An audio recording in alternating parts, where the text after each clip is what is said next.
Shuhet Doloreza Musabelliu. Dhe më bëri të mendoj gjatë. Pas intervistimit në KLP, ajo nuk doli me arrogancën e zakonshme që shohim tek shumë.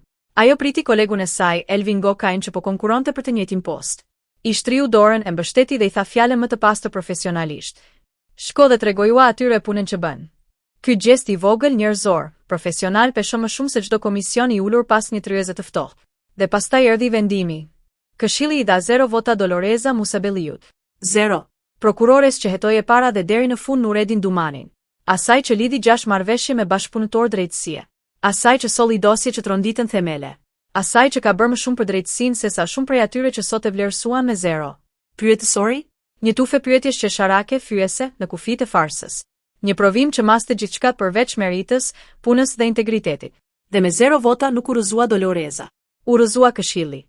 U rrëzua serioziteti i procesit. U rrëzua ideja se kjo drejtësi e re funksionon për merit dhe jo për teke klane e llogari. Ndaj unë sot pyes. A do ta kuptoni ndonjëherë se drejtësia nuk ndërtohet mbi 0? Apo thjesht do të vazhdoni t'u jepni 0 atyre që bëjnë punë dhe duart trokisni ata që bëjnë lojë? Doloreza nuk humbi. Humbi Shqipëria.